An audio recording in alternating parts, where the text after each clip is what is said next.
Friends, അപ്പോൾ നമ്മളിന്ന് വന്നിട്ടുള്ളത് പുതിയൊരു അൺബോക്സിങ് വീഡിയോ ആയിട്ടാണ്. ഇത് ഞാനിത് ആമസോണിൽ നിന്ന് ഒരു സ്റ്റോറേജ് ബോക്സ് മേടിച്ചിട്ടുണ്ടായിരുന്നു. ഒരു ലെയർ ആയിട്ടുള്ള സ്റ്റോറേജ് ബോക്സ് ആണ് മേടിച്ചിട്ടുണ്ടായിരുന്നത്. അപ്പോൾ അത് കണ്ടപ്പോൾ വേഗം മറ്റാൾക്ക് ഭയങ്കര ഇൻട്രസ്റ്റ് വന്നിട്ട് അത് കുത്തി പൊളിക്കാൻ വേഗം കത്രികയൊക്കെ കൊണ്ട് കാശ് വന്നു. പക്ഷേ അത് പൊട്ടിച്ച് അതേപോലെ പണി തുടങ്ങിയപ്പോൾ ആളുടെ ഇൻട്രസ്റ്റ് ഒക്കെ പോയി. കാരണം അത് അത്യാവശ്യം ലെയർ ഉണ്ടായിരുന്നു, നമുക്കത് ജോയിൻ ചെയ്തെടുക്കാൻ.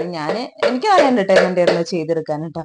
അപ്പോൾ 7 ലെയറോളം ഉണ്ട്. അത് ഫുൾ പണി ചെയ്ത് വന്നപ്പോൾ കാശ് പറയാം, അയ്യോ അമ്മ അത് ബുർജ് ഖലീഫ പോലെ വലുതായി പോയല്ലോ എന്ന്. അപ്പൊ എനിക്ക് എന്തായാലും ഇഷ്ടപ്പെട്ടു. ഇതാ ഞാൻ സാധനം ഇങ്ങനെ ഒക്കെ റെഡിയാക്കി വെച്ചു. അത് നല്ല സൂപ്പർ ആയിരുന്നു കേട്ടോ. അപ്പൊ നമുക്ക് ഇതാ അതുപോലെ ഇതിന്റെ മുകളിൽ കുറേ സാധനങ്ങളൊക്കെ വെക്കാൻ പറ്റും. പിന്നെ ഇതാ ഇത് ഈ ഓരോ അറയിലും ഓരോരോ സാധനങ്ങളായി സെറ്റപ്പ് ആക്കി വെച്ചു. പിന്നെ ബെഡ്ഷീറ്റ്, പിന്നെ മോന്റെ യൂണിഫോം, പിന്നെ നൈറ്റീസ്, അങ്ങനെ കുറച്ച് കുറച്ച് സാധനങ്ങളൊക്കെ സെപ്പറേറ്റ് ആയി വെക്കാൻ നമുക്ക് പറ്റും. മറ്റേതെല്ലാം ഒരു ഒറ്റ ബോക്സിലായിരുന്നു വെച്ചിട്ടുണ്ടായിരുന്നു. അപ്പൊ ഫുൾ എടുത്ത് വലിച്ചെറിയുന്ന ഒരു അവസ്ഥ. ഇപ്പൊ ഇങ്ങനെ വെച്ചുകൊണ്ട് ഒരുപാട് അറേഞ്ച്മെന്റ് ആയി. അപ്പൊ ആദ്യം വെച്ചിരുന്നത് ഈ പെട്ടിയിലായിരുന്നു. അപ്പൊ ഇത്രയൊക്കെ ഉള്ളൂ. Tata, bye bye.